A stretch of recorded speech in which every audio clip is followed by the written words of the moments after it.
गुरु प्यारी साध संगत जी, शॉर्ट इंस्पायर्ड स्टोरीज चैनल पर आपका बहुत बहुत स्वागत है। वीडियो शुरू करने से पहले कृपया आप मेरे चैनल को सब्सक्राइब जरूर करें और साथ में बेल आइकन को भी दबा दें ताकि मेरे नए वीडियो का नोटिफिकेशन आपको मिल जाए। और अगर वीडियो अच्छा लगे तो कृपया लाइक, कमेंट और ज़्यादा से ज़्यादा शेयर करें। अब देर ना करते हुए आज की साखी शुरू करते हैं। गुरु प्यारी साध संगत जी, बाबा नानक अपनी यात्रा के दौरान लोगों का उद्धार करते करते एक गांव में जहां पहुंचे, गुरु जी ने गांव के बाहर ही एक पेड़ के नीचे अपना आसन लगा लिया। भाई मर्दाना ने गुरु जी से पूछा कि गुरु जी, हम किस जगह पर हैं और यहाँ कितने दिनों तक रुकेंगे? बाबा नानक ने कहा, मर्दानिया, हम यहाँ पर करतार की मर्जी से आए हैं और जब तक अवतार की मर्जी होगी हम यहीं पर रुकेंगे। भाई मर्दाना बाबा नानक की बात सुनकर चुप हो गया। गुरु प्यारी साध संगत जी, असल में गुरु जी जिस गांव के बाहर बैठे थे वह पूरा गांव ठगों का था। उस गांव में जितने भी लोग थे वह गांव में आने वाले यात्रियों को अपनी बातों से बहला फुसला कर अपने घर ले जाते और रात को जब यात्री सो जाते तो वो उसको मार देते और उसके बाद उनका सारा सामान लूट लेते। इसी तरह बेईमानी और जालसाजी से उनका काम चल रहा था। गुरु प्यारी साध संगत जी, गुरु जी कभी भी किसी जगह बेवजह नहीं जाते थे।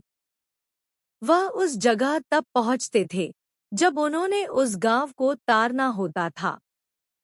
गुरु जी ने बहुत अच्छे कपड़े पहने हुए थे और हाथों में सोने के कड़े भी पहने हुए थे। बाबा नानक ने भाई मर्दाना से कहा, चलो आज गांव का चक्कर लगा कर आते हैं, देखते हैं कि इस गांव के लोग कैसे हैं। इस तरह बाबा नानक मर्दाना को साथ लेकर गांव में चले गए। जब वह थोड़ा सा आगे गए तो उनको दो ठग मिले। बाबा नानक के राजसी वस्त्र देखकर उनने सोचा कि यह लोग बहुत धनवान लगते हैं। तब उन लोगों ने बाबा नानक से पूछा कि आप लोग कौन हो और कहाँ से आए हो? बाबा नानक ने कहा, हम लोग मुसाफिर हैं, घूमते घूमते आपके यहाँ पर आ गए हैं। बाबा नानक की बात सुनकर ठग बहुत खुश हुए और बोले, आप लोग हमारे मेहमान हो, कृपा करके हमें मेहमान नवाजी का एक मौका दो, क्योंकि हमारे यहाँ अतिथि भगवान के समान होता है, इसलिए आज की रात आप हमारे यहाँ रुको। गुरु प्यारी साध संगत जी, बाबा नानक तो खुद भगवान का रूप थे। वह जानते थे कि यह लोग क्या चाहते हैं, इनका रात रोकने का क्या मकसद है। गुरुजी ने उनकी मेहमान नवाजी स्वीकार कर ली और उनके घर पर रुक गए। थोड़ी देर में ही यह बात पूरे गांव में फैल गई कि अमुक ठग के घर पर दो मेहमान रुके हुए हैं। यह बात सुनकर गांव के सभी ठग एक जगह पर इकट्ठे हो गए और आपस में बातें करने लगे कि अपने एक साथी के घर में दो बहुत अमीर मेहमान आए हैं जो देखने में बहुत धनवान लगते हैं। उनके चेहरे पर इतना तेज है कि उनके चेहरे से नजर ही नहीं हटती और उनके चेहरे पर ही तेज होता है। जो बहुत धनवान होते हैं उनके पास बहुत सारा सामान है और इनको देखने से ऐसा लग रहा है कि जैसे यह अपना सब कुछ बेचकर दूसरे राज्य में जा रहे हैं। यह सब बातें करते हुए उन्होंने उस ठग से कहा जिस ठग के घर में गुरुजी ठहरे हुए थे, रात को जब तुम्हारे मेहमान सो जाए तो तू इन दोनों को मार देना और फिर उसके बाद इनका सारा सामान लूट लेना। सुबह हम तुम्हारे पास आएंगे और अपना हिस्सा ले लेंगे। गुरु प्यारी साध संगत जी, उस गांव का एक नियम था कि कोई भी ठग अगर ऐसे पैसे लूटता तो उसे पूरा गांव आपस में बांट लेता था। यह बोलकर सारे ठग अपने घर लौट गए। शाम का समय हो गया था। सारे ठग खाना पीना खाकर सो गए थे। उधर गुरु नानक देव जी ठग के घर बैठे हुए वाहेगुरु का सुमिरन कर रहे थे। जब गुरु जी उठे तो उन्होंने भाई मर्दाना की तरफ देखा। भाई मर्दाना उन्हें ही देख रहे थे। भाई मर्दाना ने गुरुजी से पूछा कि गुरुजी, आप तो कभी किसी के घर रुकते नहीं, फिर आज यह चमत्कार कैसे हुआ? तब गुरुजी ने उससे कहा, मर्दान्या, यह सब करतार की मर्जी है। हम जिसके घर में ठहरे हुए हैं वो बहुत बड़ा ठग है और यह पूरा गांव भी ठगों का है। यह लोग जब रात को इनका मेहमान सो जाता है तो वो उसका कत्ल कर देते हैं और उसके बाद उनका सामान लूट लेते हैं। बाबा नानक की बात सुनकर भाई मर्दाना बहुत डर गया, लेकिन उसने गुरुजी से इस बारे में कुछ नहीं कहा। उधर गांव के सारे ठग गहरी नींद में सो गए। उन्हें कुछ याद नहीं रहा कि उनके घर में आमिर मेहमान आए हैं और उन्हें हमें लूटना है। यह सोच ही उनके अंदर खत्म हो गई थी। सुबह हो गई थी लेकिन अभी तक सारे ठग सो रहे थे। उधर बाबा नानक सुबह सुबह सोकर उठे और भाई मर्दाना को साथ लेकर वहां से चल दिए। उधर जब दोपहर का समय हुआ तो ठगों की नींद खुली। सारे ठग मिलकर उस ठग के घर पहुंचे जिस घर में बाबा नानक रुके हुए थे और जाकर उससे कहा कि लूट में से हमारा हिस्सा तो दे दो। उनकी बात सुनकर उस ठग ने कहा, कौन सी लूट? फिर वो थोड़ा गंभीर स्वर में बोला, तुम लोगों को मेरी बात पर विश्वास नहीं होगा, लेकिन मुझे रात को इतनी गहरी नींद आई कि उन्हें लूटने का मुझे होश भी नहीं रहा। मेरी नींद तो अब तुम्हारे आने से खुली है और अब मैं देख रहा हूँ कि वो दोनों वहां से जा चुके हैं। सारे ठग उसके ऊपर गुस्से होने लगे और कहने लगे कि तुम हमारे साथ बेईमानी कर रहे हो।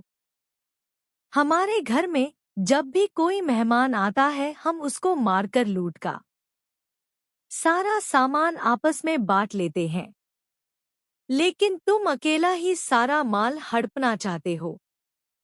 लगता है तुमने काफी बड़ा हाथ मारा है, जिसके कारण तुम्हारे नियत खराब हो गई है।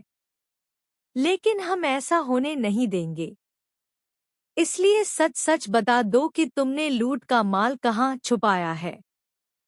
ठग ने उनकी बात सुनकर कहा, तुम मेरी बात पर विश्वास क्यों नहीं कर रहे? वो तो हम सबको बेवकूफ बनाकर यहाँ से चले गए।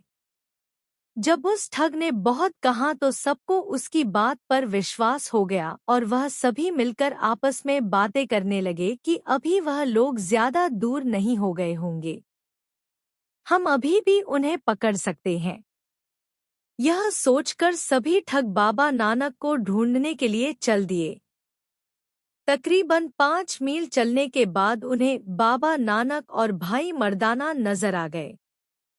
ठग उनको देखकर बहुत खुश हो गए और उन्होंने अपनी तलवार निकाली और बाबा नानक और मर्दाना को घेर लिया और बाबा नानक से बोले, तुम लोग हमारे घर से चोरी करके बिना हमें बताए घर से भाग आए हो। उन्होंने गुरुजी की ऊपर यह इल्जाम लगाया और कहने लगे कि अब हम तुम लोगों को जिंदा नहीं छोड़ेंगे, हम तुम लोगों को मार देंगे। अगर तुम चाहते हो कि हम तुम्हें जिंदा छोड़ दे तो तुम्हारे पास जितनी भी धन दौलत है वह सब हमारे हवाले कर दो। बाबा नानक ने उनकी बात सुनकर ऐसे जाहिर किया जैसे वो उनकी बात सुनकर डर गए हो। गुरुजी भाई मर्दाना को लेकर चुपचाप वहीं खड़े रहे। तब उनमें से एक ठग ने कहा, यह हमारे गांव का नियम है, जो भी हमारे यहाँ मेहमान आता है हम उसका सारा सामान लूट लेते हैं और फिर उसको जान से मार देते हैं। इसलिए अब तुम लोग भी मरने के लिए तैयार हो जाओ। बाबा नानक ने उनकी बात सुनकर कहा, ठीक है भाई, अगर तुम्हारी खुशी हमें मारने में है तो मार दो, लेकिन पहले यह बताओ कि हमें मारने के बाद क्या हमारे मुर्दा शरीर को तुम यहीं पर छोड़ दोगे? अगर तुम ऐसा करोगे तो यह बहुत गलत बात है। उन ठगों में एक समझदार ठग भी था। वो बाबा नानक की बात समझ गया और बोला, तो फिर तुम बताओ कि तुम क्या चाहते हो? तब बाबा नानक ने कहा, हमारे पास जितनी भी धन दौलत है वह सब तुम ले जाओ, हमें उसकी बिल्कुल भी चिंता नहीं है। लेकिन मेरी यह बात मान लो कि हमें मारने के बाद हमारे शरीर का अंतिम संस्कार अच्छी तरह से हो जाए। बस यही मैं चाहता हूँ। मैं नहीं चाहता कि हमारे मुर्दा शरीर को जंगली जानवर खा जाएं। आप लोगों के पास तो हथियार हैं, लेकिन हमारे पास तो कुछ भी नहीं है। इसलिए तुम में से कुछ लोग जाओ और हमारे अंतिम संस्कार का इंतजाम करो। हम कहीं नहीं भागेंगे। बाबा नानक की बात सुनकर ठगों को उन पर तरस आ गया। उन्होंने सोचा कि इस बात को मानने में क्या हर्ज है। हमने इनको मारना तो है ही। इसलिए उन लोगों ने कहा, आप लोग चिंता मत करो, हम आपको मारने के बाद आपका अंतिम संस्कार जरूर करेंगे। लेकिन उसके लिए हमें लकड़ियों का इंतजाम भी करना होगा और आग की भी जरूरत होगी। लेकिन हमें आसपास कहीं भी आग नजर नहीं आ रही। तभी बाबा नानक ने दूसरी दिशा की तरफ उंगली से इशारा किया और कहा, वहां देखो, तुम्हें धुआं नजर आ रहा है। ठगों ने उधर देखा और बोले, हाँ, धुआं तो नजर आ रहा है। तब बाबा नानक बोले, तुम 4 लोग हो। 2 लोग हम लोगों पर नजर रखने के लिए खड़े हो जाओ और 2 लोग जाकर आग ले आओ। आग लेकर आने में तुम्हें ज्यादा समय नहीं लगेगा, इसलिए पहले आग ले आओ, फिर वापस आकर हमें मार देना। ठगों ने बाबा नानक की बात मान ली और 2 ठग बाबा नानक और भाई मर्दाना के पास रुक गए और 2 ठग आग लेने के लिए चले गए। वो उस जगह पर पहुंचे जहां पर उन्हें धुआं नजर आ रहा था। वहां पहुंचकर उन्होंने एक अजीब सी घटना देखी। उन्होंने देखा कि एक आदमी के हाथ पीछे से बंधे हुए हैं और यमदूत उसे मार रहे थे और जमीन पर घसीट रहे थे। दोनों ठग यह खौफनाक नजारा देखकर बहुत डर गए। लेकिन फिर दोनों हिम्मत करके वहां पर पहुंचे जहां पर एक चिता जल रही थी। एक ठग ने जलती हुई चिता में से एक जलती हुई लकड़ी उठा ली और वापस चलने लगे। वापस जाते हुए उन्होंने देखा कि जिस व्यक्ति को यमदूत बुरी तरह से मार रहे थे, घसीट रहे थे, अब वही मार खाने वाला व्यक्ति एक बहुत बड़े सोने के रथ पर बैठा हुआ था और उस रथ को देवता चला रहे थे और चारों तरफ से उसके ऊपर देवता फूलों की वर्षा कर रहे थे। उस व्यक्ति को बड़ी इज्जत मानसान के साथ ले जाया जा रहा था। ठग यह सब देखकर बहुत हैरान हुए। वह सोचने लगे कि थोड़ी देर पहले तो यमदूत इस व्यक्ति को बुरी तरह से मार रहे थे, अब कुछ ही क्षणों में ऐसा क्या हो गया कि इसको इतनी इज्जत मानसान मिल रहा है? यह चमत्कार कैसे हो गया? यह सोचकर दोनों ठग यमदूत के पास गए और बोले, यह रथ में बैठने वाला व्यक्ति कौन है? अभी थोड़ी देर पहले हमने देखा कि तुम इसको बुरी तरह मार रहे थे, लेकिन कुछ ही देर में ऐसा क्या हो गया कि इसे राजे महाराजाओं की तरह ले जाया जा रहा है? यह सब हमारी समझ में नहीं आ रहा। कृपया हमारी इस सोच का समाधान करो। तब यमदूत ने कहा, इस व्यक्ति ने बहुत पाप किए हैं। इसने जीवन में कभी कोई अच्छा काम नहीं किया, इसलिए हम इसे मार रहे थे, इसे सजा दे रहे थे। लेकिन इसकी चिता से जो धुआं निकल रहा था उस पर बाबा नानक की नजर पड़ गई। उन्होंने चिता की तरफ उंगली से इशारा किया था। अब जब खुद परमात्मा की नजर इसके ऊपर पड़ गई है तो यह व्यक्ति नर्क में जा ही नहीं सकता। इसके पूरे जीवन भर के पाप गुरु की एक नजर पड़ने से खत्म हो गए। इसलिए अब हम इसको हाथ भी नहीं लगा सकते, क्योंकि धर्मराज खुद भी साधु संतों के शिष्य की तरफ देख भी नहीं सकता। गुरु प्यारी साध संगत जी, इस तरह बाबा नानक ने उन दोनों ठगों को अपनी माया के द्वारा यह चमत्कार दिखाया। कैसे एक पापी व्यक्ति गुरु की एक इशारे से यमदूतों के हाथ से छूट गया और सीधा स्वर्ग चला गया। स्वर्ग के देवता उसको खुद लेने के लिए आए। तब उन ठगों ने यमदूतों से पूछा कि यह बाबा नानक कौन है जिनके बारे में आप बात कर रहे हो, जिनकी एक नज़र से ही पापी व्यक्ति के पूरे जीवन के पाप नष्ट हो गए। तब यमदूतों ने कहा, तुम लोग नहीं जानते कि वह कौन है। तुम लोगों ने जिन्हें पकड़ा हुआ है वही बाबा नानक है, जिनके दर्शन मात्र से ही लोगों के कई जन्मों के पाप खत्म हो जाते हैं। वह कोई आम इंसान नहीं है, वह तो खुद परमात्मा का रूप है, जो धरती लोक पर लोगों का उद्धार करने के लिए आए हैं। यमदूत की बात सुनकर दोनों ने जलती हुई लकड़ी को वहीं पर फेंक दिया और दौड़कर वहां पहुंचे जहां पर बाबा नानक और भाई मर्दाना खड़े थे और जाकर उनके पैरों में गिर पड़े और उनसे माफी मांगने लगे। जब उनके साथियों ने यह देखा तो जाकर उनसे पूछा कि यह तुम क्या कर रहे हो। तब उन्होंने सारी बात उनको बताई। जब उनके साथियों ने भी यह सुना तो वह भी गुरुजी के चरणों में गिर गए और अपने गुनाहों की माफी मांगने लगे। फिर उसके बाद पूरा गांव वहां पर इकट्ठा हो गया। जब सबको गुरुजी के बारे में पता चला तो उन्होंने गुरुजी से प्रार्थना की कि एक बार हमारे गांव जरूर चलो, ताकि आपके पवित्र चरण पड़ने से हमारे गांव की धरती भी पवित्र हो जाए।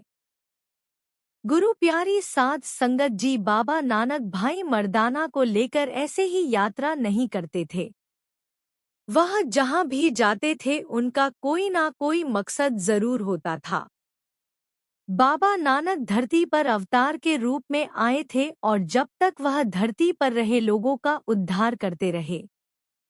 गुरु प्यारी साध संगत जी बाबा नानक की इस सुंदर साखी से हमें यह शिक्षा मिलती है कि हमें कभी भी जीवन में गलत काम नहीं करना चाहिए, क्योंकि गलत काम करने का नतीजा भी बुरा ही होता है और हमें उसका फल एक ना एक दिन भोगना ही पड़ता है।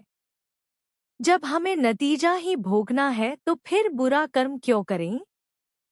इसलिए गुरु प्यारी साध संगत जी बाबा नानक के उपदेश के अनुसार हमें हमेशा लोगों की भलाई करनी चाहिए और बिना नागा वाहेगुरु की भक्ति करनी चाहिए, ताकि एक दिन हम जन्म मरण के चक्र से बचकर परमात्मा के घर जा सके।